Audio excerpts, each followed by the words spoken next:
Na aula de hoje vamos estudar a grande figura de Hilário de Poitiers. Hilário foi um grande defensor da fé católica do século IV e ele é conhecido como Atanásio do Ocidente pela importância do seu pensamento, da sua doutrina e, sobretudo, pela importância da sua santidade de vida. Então, Hilário é um grande representante da teologia dos padres do Concílio de Nicéia, dentro daquela polêmica que nós estudamos sobre o concílio e todas as problemáticas que surgiram depois do Concílio de Nicéia. Então, na aula de hoje, vamos aprofundar o tema de Hilário de Poitiers. E, para começar falando sobre Hilário, gostaria de abordar em primeiro lugar a sua vida. Ele é natural de uma família aristocrática, romano-gaulesa, ele nascido na Gália, originário da Gália, atual França. Hilário é conhecido, como eu lhes dizia, como Atanásio do Ocidente, por causa de sua fidelidade à fé nicena. Então, inícios do século III, havia surgido essa forte polêmica entre aqueles que diziam que Jesus era apenas uma criatura, a criatura mais sublime, a primeira das criaturas, a criatura mais importante, mas ele dizia, em definitiva, que Cristo era uma criatura. Essa era a doutrina de Ário, que era esse presbítero provavelmente de origem antioquena, mas que ensinava em Alexandria, no Egito. Então, Ário, ele defende a tese de que o filho não é igual ao pai, ele é inferior ao pai. E, portanto, o filho está subordinado ao pai. Depois do Concílio de Nicéia, o Concílio de Nicéia vai proclamar o homoousios, ou seja, o filho é consubstancial, é da mesma natureza do pai, da mesma substância do pai. O concílio vai proclamar esse dogma, mas ele não é aceito imediatamente, essa doutrina, porque por causa justamente do pensamento ariano que se estava estendendo. Constantino, num primeiro momento, foi favorável aos nicenos, mas depois ele quis mostrar a sua benevolência, a sua misericórdia para com os arianos e chamou de volta do exílio os arianos, os bispos arianos e o mesmo Ário que havia sido enviado ao exílio. E aí começa essa grande confusão do pós-concílio de Nicéia. Os arianos ganhavam cada vez mais espaço com o apoio do imperador Constantino e depois também com o apoio dos filhos de Constantino, e o arianismo foi ganhando cada vez mais espaço na vida da igreja no século IV. Então, o arianismo, repito, essa doutrina que subordina o filho ao pai. O filho é inferior ao pai. Aí surgem, então, os padres fiéis ao Concílio de Nicéia. Dentre eles está justamente Hilário de Poitiers. Hilário nasceu em Poitiers por volta do ano 320, ou seja, um pouco antes do Concílio de Nicéia.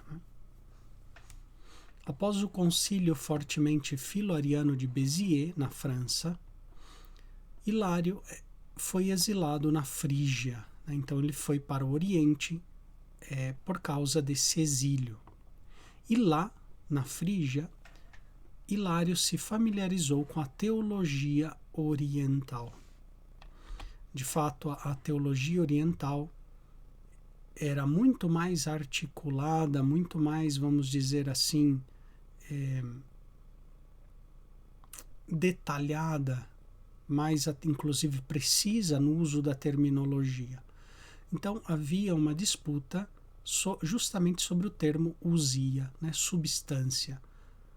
Como explicar que o filho é da mesma substância do pai? O que significa substância? O que significa esse homoousios? Então havia esse grupo que nós vimos, que eram dos homeiusianos, que afirmavam que o filho era semelhante ao pai, não era igual ao pai. Então, os assim chamados os homeiusianos. Né? A usia do filho é semelhante, mas não igual. E Hilário, então, estando no Oriente, ele se familiariza com a teologia, com as terminologias do pensamento oriental. De maneira que depois ele volta para o Ocidente e organiza, por assim dizer, o contra-ataque niceno. Então ele foi exilado na Frígia e no seu exílio Hilário se familiarizou com a teologia oriental. No concílio de Seleucida, do ano 359, Hilário organiza a resistência anti-ariana e colaborou na união dos homoousianos, que afirmavam a unidade da substância do pai e do filho, e dos homeiusianos, que afirmavam a semelhança da substância entre o pai e o filho. Então, nós temos aqui esses dois grupos, os padres nicenos, né, aqueles bispos, né, aqueles fiéis em geral, que defendiam a fé proclamada no concílio de Nicéia do ano 325, os assim chamados homoousianos ou nicenos. E depois havia um outro grupo. Então, esse primeiro grupo afirmava que a usia, a substância do filho, é igual, é a mesma substância do pai. Já havia um segundo grupo, também ele anti-ariano, né? Tanto os homoousianos como os homeiusianos eram anti-arianos e aceitavam o termo usia do concílio de Nicéia, mas os homeiusianos interpretavam diversamente o termo, dizendo que a usia do filho, ou seja, a substância do filho, não é a mesma substância, mas é semelhante, uma substância, uma natureza semelhante à do pai. Okay?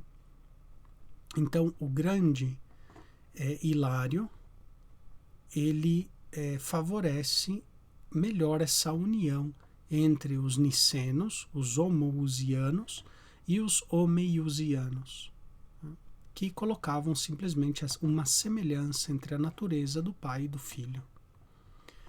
No ano 360, com a subida ao trono do imperador Juliano, o apóstata, Hilário pode voltar à Gália, onde ele,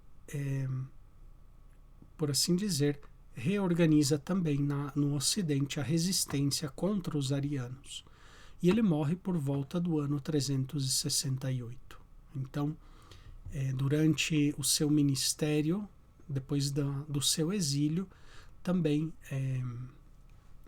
durante o exílio, Hilário de Poitiers vai estar ativo através dos seus escritos, explicando a fé de Nicéia, afirmando que o filho não é inferior ao pai, mas o filho é da mesma natureza do pai.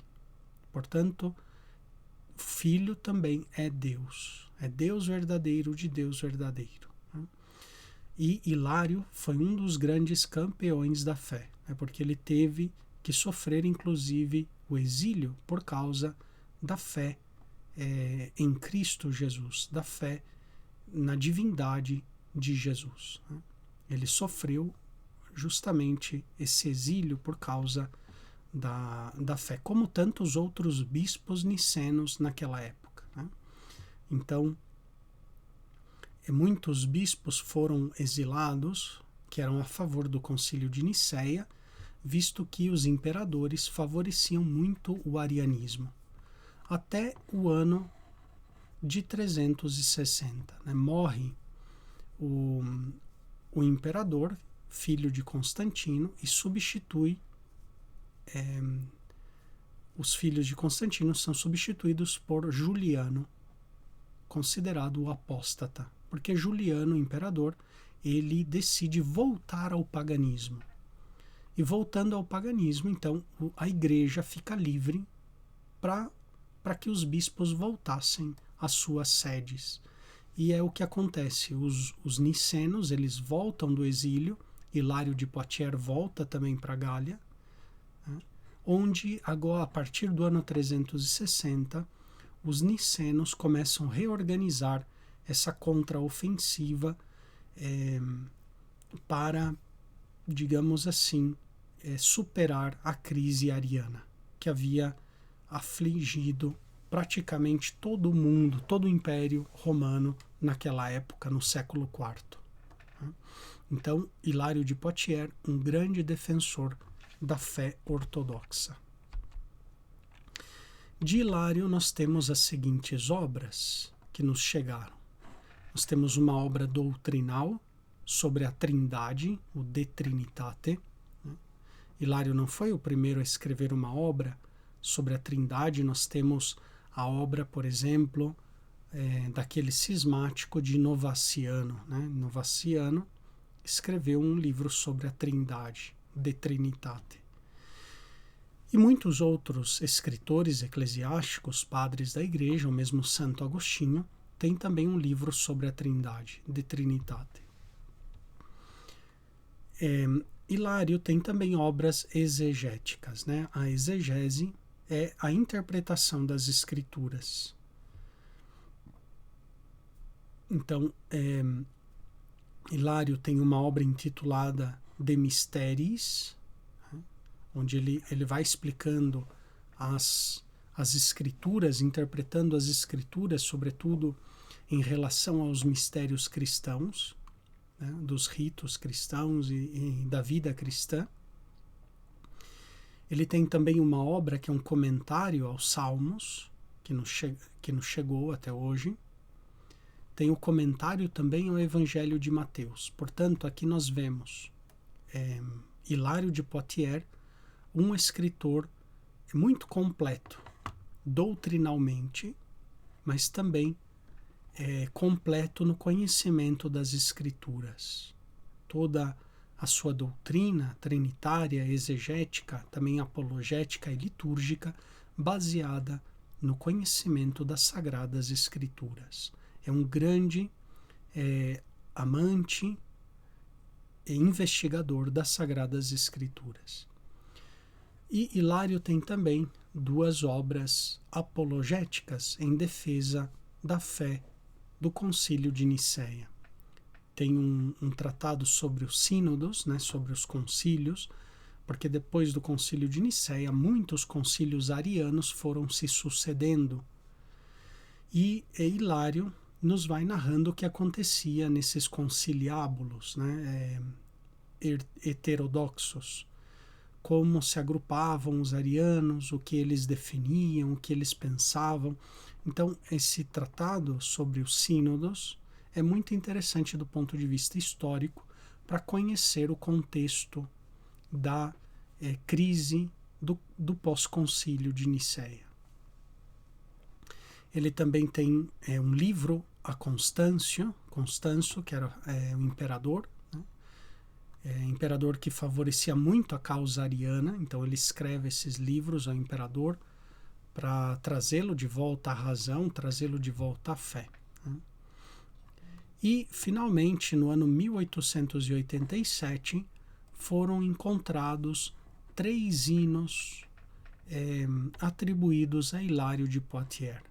Então, nós podemos ver aqui nessas obras que nos chegaram de Hilário, as características desse grande pastor. Em primeiro lugar, um mestre, conhece muito bem a doutrina da igreja, a doutrina, o dogma trinitário aqui nesse caso, mas é um grande mestre da fé, excelente pela sua doutrina. Ele é um grande comentador das escrituras, portanto tem as obras exegéticas. Hilário também é um grande defensor da fé católica, porque ele faz essa obra apologética, mas também ele é um grande pastor, que dá os sacramentos, distribui e administra os sacramentos da salvação aos fiéis, através dos seus hinos, o modo pastoral de evangelizar através da música. Hilário de Poitiers busca evangelizar através também da beleza do canto. Então nós temos alguns hinos atribuídos, encontrados de Hilário de Poitiers, hinos trinitários cristológicos. Então nós vemos um grande doutor, um grande intérprete das escrituras, um grande confessor da fé e defensor da fé, e finalmente um grande pastor nas suas obras litúrgicas. Hilário de Poitiers, portanto, um pastor muito completo na sua doutrina, no seu amor às escrituras, no zelo pelo bem da igreja e também no zelo pela santificação dos fiéis.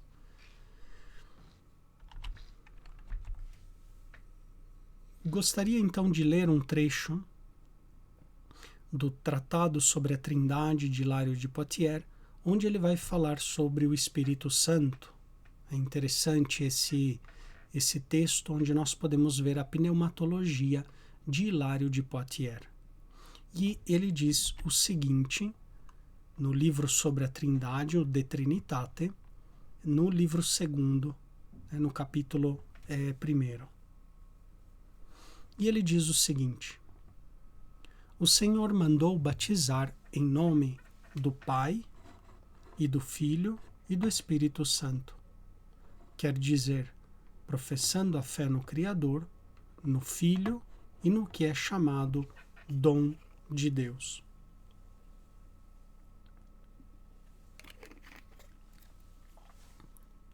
Então vejam só, a fé, segundo Hilário de Poitiers, que nos vem do nosso batismo, esse batismo se realiza em nome do Pai, do Filho e do Espírito Santo, ou seja, professando a fé em Deus Pai Criador, no Filho, que é Redentor, e no Espírito Santo, que é chamado de dom de Deus. Um só é o Criador de todas as coisas, pois um só é Deus Pai, de quem procede. Um só é o Filho unigênito, nosso Senhor Jesus Cristo, por quem tudo foi feito.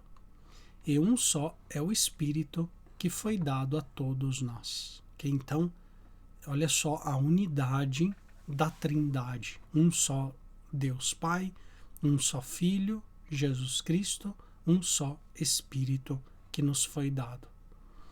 Todas as coisas são ordenadas segundo suas capacidades e méritos. Um só é o poder, do qual tudo procede. Um só é o Filho, por quem tudo começa, e um só é o dom, que é penhor da esperança perfeita. Então vejam que o Pai é assimilado aqui ao poder, à potência. Deus Pai Todo-Poderoso, nós rezamos na liturgia.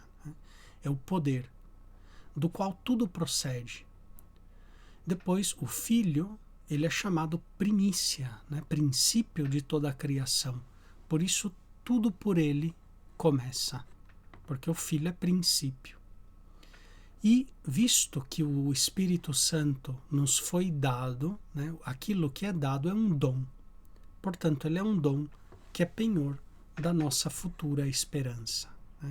Então, aqui vocês podem ver, nós podemos ver a teologia trinitária de Hilário e também a sua doutrina do Espírito Santo.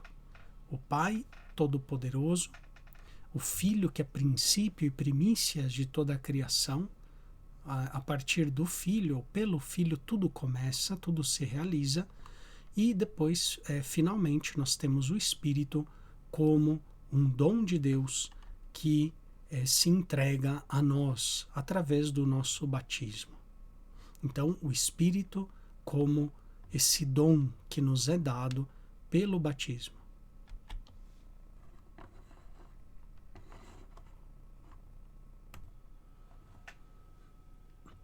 Então, vamos agora ver um texto de Hilário de Poitiers, onde ele fala justamente sobre a Trindade.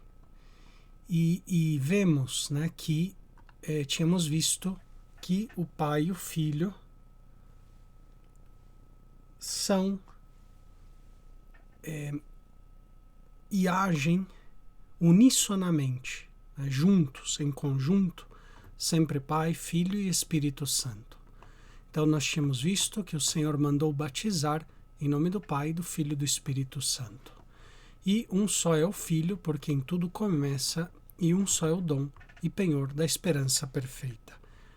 Então aí nós temos esse exemplo do Pai como o poder que tudo cria, do qual tudo procede, o Filho como princípio e o Espírito Santo como dom, porque foi derramado, foi dado nos nossos corações. E também Hilário de Poitiers, ele vai ainda, né, nesse mesmo texto, ele diz o seguinte: nada falta a tão grande perfeição. Tudo é perfeitíssimo na Trindade, Pai, Filho e Espírito Santo. A infinidade no eterno, o esplendor na imagem, a atividade no dom. Outra vez, são esses atributos, né, essas atribuições de cada uma das divinas pessoas. E vai usando sempre nessas espécie de díades, né, infinidade no eterno, ou eterna infinidade.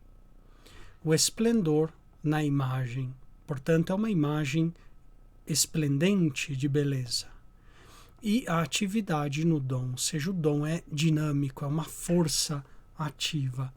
Então o Pai é infinito e é eterno, o Filho é esplendor e é imagem do Pai, enquanto o Espírito é atividade, ou seja, é força e é dom do Pai e do Filho.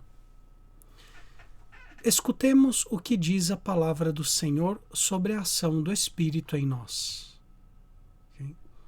Tenho ainda muitas coisas a dizer-vos, mas não sois capazes de compreendê-las agora. João 16, 12. É bom para vós que eu parta. Se eu me for, vos mandarei o defensor. João 16, versículo 7. Em outro lugar, eu rogarei ao Pai, e ele vos dará um outro defensor, para que permaneça sempre convosco, o Espírito da verdade. Então, Hilário de Poitiers, ele fundamenta a sua explicação, a sua doutrina, como é de notar, na palavra de Deus, nas Sagradas Escrituras. A reflexão trinitária nasce dessa contemplação da palavra de Deus, da meditação da Sagrada Escritura. Portanto, olha só esses adjetivos que usa, né, essas atribuições que usa Hilário ao referir-se à Trindade. O Espírito Santo, portanto, é atividade do Pai e do Filho, ou seja, atividade, nós podemos ver aqui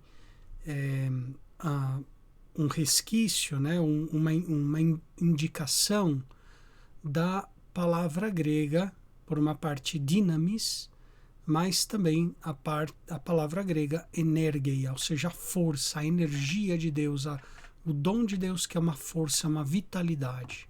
E esse dom, porque ele é dado, é derramado nos nossos corações. E tudo isso, nós chegamos a tudo isso meditando a palavra de Deus, porque ele tem muitas coisas para dizer-vos, mas não sois capazes de compreendê-la agora. É bom para vós que eu vá, porque assim virá para vós o defensor, para que permaneça sempre conosco. Então, essa é a ação do Espírito em nós. Ele nos ensina tudo o que Cristo quer nos revelar do Pai. E o Espírito Santo é o nosso defensor, é o Paráclito, né? Defensor ou advogado, que significa que ele está presente, está sempre do nosso lado, nos acompanha, nos consola, nos fortalece nas nossas tribulações.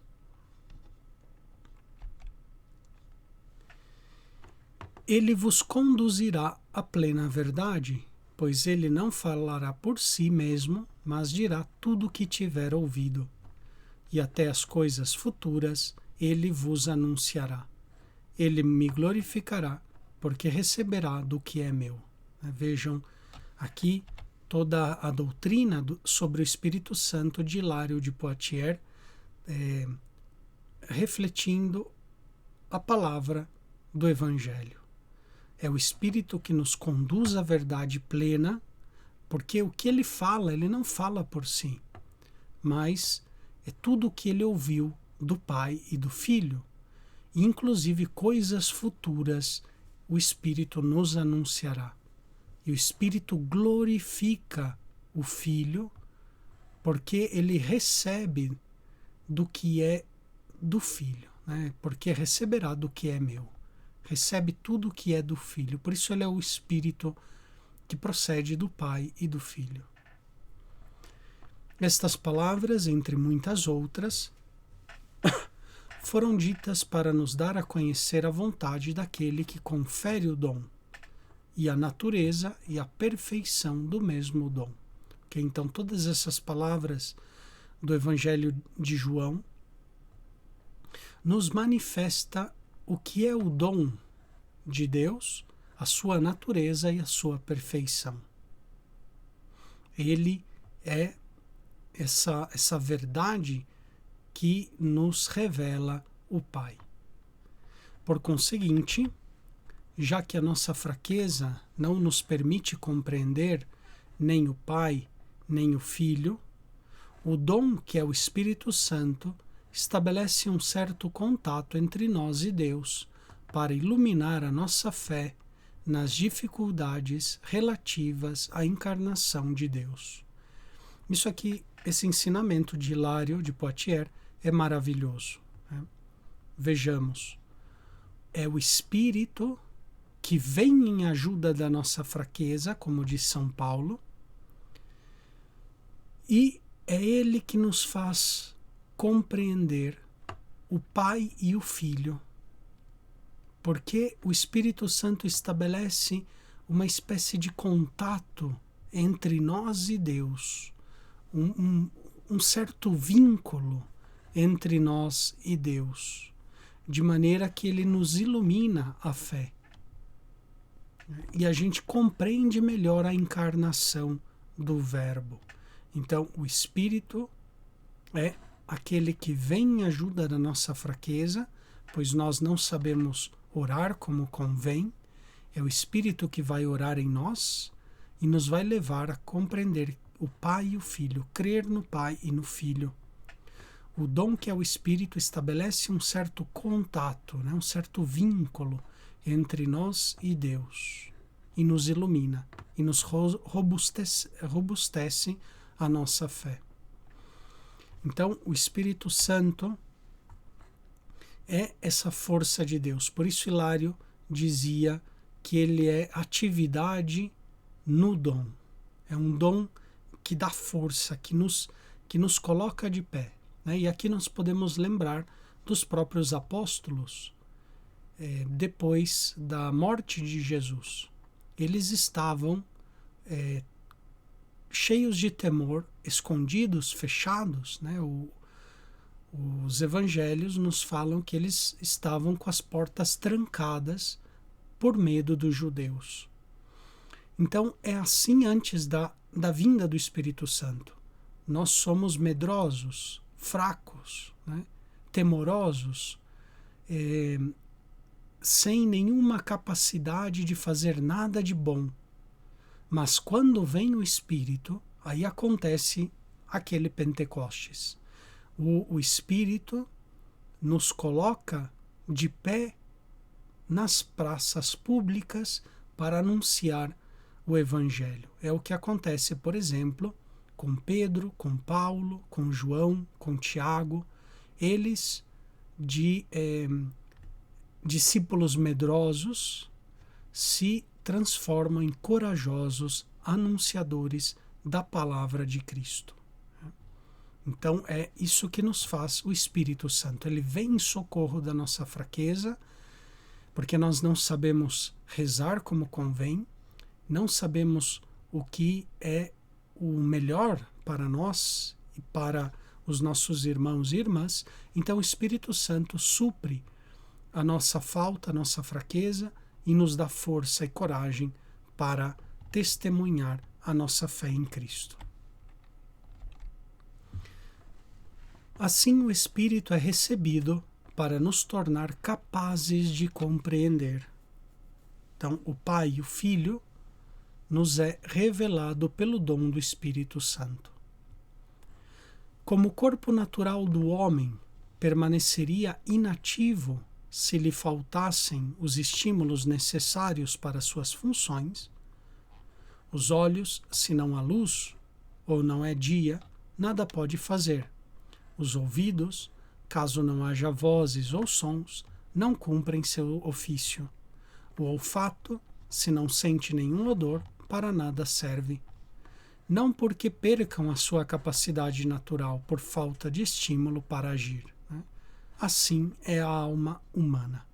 Veja um exemplo que coloca aqui Hilário de Poitiers. Então, por mais que nós tenhamos os nossos olhos,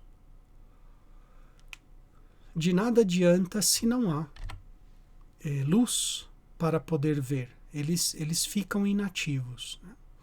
De nada adianta ter ouvido se não há sons, vozes para serem ouvidas.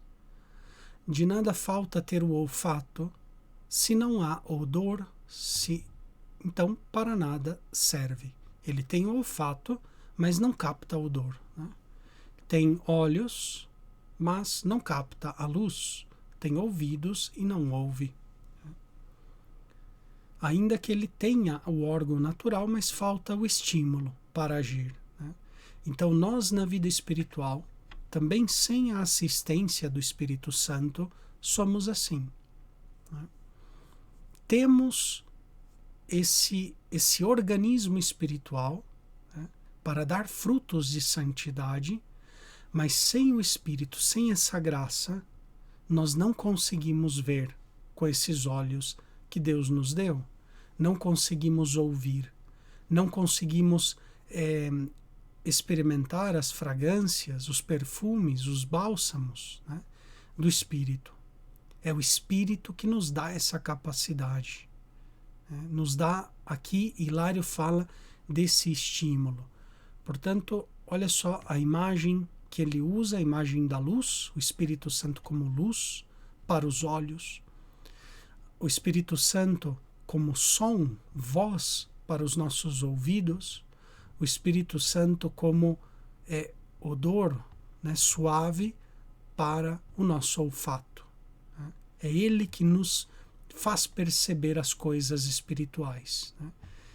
Também é frequente na espiritualidade dos padres, já desde de Orígenes Alexandrino, e também depois em Santo Agostinho, e nos padres do deserto, o tema dos sentidos espirituais. Os olhos espirituais, o ouvido espiritual, o olfato espiritual, é um tema já presente também na espiritualidade dos padres da Igreja. Então, assim como existem sentidos exteriores, carnais, materiais, também para os místicos, para os autores espirituais, existe uma espécie de sentidos espirituais que é esse olhar, esse sentir, né, com o nosso olfato, é o ver, é o ouvir essa sonoridade espiritual. Claro que isso não é nada material, mas é algo espiritual. Assim também acontece com a alma humana. Se não recebe pela fé o dom que é o Espírito, tem certamente uma natureza capaz de conhecer a Deus, mas falta-lhe a luz para chegar a este conhecimento. Então, sem o Espírito Santo, por mais que nós tenhamos esse ouvido espiritual para ouvir a voz de Deus, por mais que tenhamos esses olhos espirituais para ver a Deus em todas as coisas, em todas as pessoas, né? Por mais que tenhamos o olfato para experimentar essa fragrância divina, se não há o Espírito Santo, não há esse estímulo, não há isso que provoque em nós, né, que os nossos sentidos eles passem da potência ao ato, né? Então, para aqueles que estudaram filosofia, vão se lembrar que os nossos sentidos eles são primariamente passivos, né? Eles estão em potência para ver, né? O olho não vê em ato, porque senão o olho estaria vendo sempre, né? O olho está em potência para ver. Então, o objeto visível que está em ato, né, um objeto visível que está em ato, faz com que o meu olho, que está em potência para ver, veja em ato, né? E assim também todos os outros sentidos. Então, o ouvido é passivo, ele só escuta quando há algum som, que é um ato, que repercute nos tímpanos, né? Então, aquele som que repercute faz com que o ouvido ele ouça em ato. Antes ele estava em potência para ouvir, né? Então, algo assim acontece também com o Espírito Santo. O homem é naturalmente aberto a Deus. O ser humano está naturalmente aberto ao absoluto, ao infinito. O ser humano é religioso por natureza e por vocação, como diz o Catecismo da Igreja Católica. Mas, sem o Espírito Santo, não conhecemos a Deus. É o Espírito Santo que nos leva a esse conhecimento profundo, porque ele conhece as profundidades de Deus. O Espírito Santo é aquele que sonda as profundidades da Santíssima Trindade, da divindade. Este dom de Cristo está inteiramente à disposição de todos e encontra-se em toda parte, mas é dado na medida do desejo e dos méritos de cada um. Ele está conosco até o fim do mundo. Ele é o Consolador no tempo da nossa espera. Ele, pela atividade dos seus dons, é o penhor da nossa esperança futura. Ele é a luz do nosso espírito. Ele é o esplendor das nossas almas. Okay? Então, olha só quantas qualidades, quantas facetas tem o Espírito Santo na nossa vida, né? Está à disposição de todos e em toda parte, porque o Espírito Santo ele foi derramado sobre toda a face da terra, né? Como nós rezamos naquele salmo, né? Envias o teu Espírito e se renova a face da terra. Mas é dado na medida do desejo e dos méritos de cada um. Por isso é importante desejar, pedir o Espírito Santo, dizer continuamente: vem Espírito Santo, porque ele é dado na medida do nosso desejo. Vem Espírito Santo, né? Como a gente reza: vinde, ó Espírito Santo, enchei o coração dos vossos fiéis e acendei neles o fogo do vosso amor. Ele é dado, o Espírito Santo é derramado, é dom dado, mas sempre também na medida dos nossos desejos e dos nossos méritos, né? Se nós fazemos boas obras, se nós nos esforçamos para corresponder, com todos os dons naturais que Deus nos deu e os dons da graça, então o Espírito Santo vem habitar nas nossas almas. E Ele está conosco sempre. O Espírito Santo não abandona a Igreja de Cristo. Okay? Não abandona. Está conosco até o fim do mundo. E, portanto, Ele é o Consolador no tempo da nossa espera. Se Ele está conosco, né, conosco até o fim, portanto, nesse tempo de espera, é Ele que nos consola. Quando nós estamos longe, né, de uma pessoa querida, longe da pátria, por exemplo, de um lugar querido, né, longe da nossa casa, longe da nossa família, vem em nós esse desejo de alcançar, né, aquele ser querido, aquele lugar querido. E é a presença do Espírito que vai nos consolar dessa espera de alcançar a Deus nosso Senhor, né, nesse tempo presente. Por isso o Espírito Santo é o Consolador, é o Paráclito. Né? Paráclito significa Consolador, o advogado, o defensor. O Espírito, pela atividade dos seus dons, é o penhor da nossa esperança futura. Ele é a luz do nosso espírito. Ele é o esplendor das nossas almas. Né? Belíssimo texto de Hilário de Poitiers sobre o Espírito Santo. Né? Como ele tem uma diversidade de dons ativos, né? O dom de conselho, dom de profecia, dom de línguas, dom de curas, o dom de governo, tantos dons que o Espírito Santo nos dá, tantos carismas. E a sua presença em nós é penhor da nossa esperança futura, onde nós seremos renovados justamente por esse Espírito. E é luz e esplendor. Luz e esplendor. E quanto nós precisamos dessa luz e desse esplendor. Né? Portanto, Hilário de Poitiers nos mostra, né, essa necessidade de pedir o Espírito Santo, invocar o Espírito Santo, vinde Espírito Santo, porque ele vem habitar em nós na medida dos nossos desejos. Então, tenham todos um bom estudo, nos encontramos na nossa próxima aula.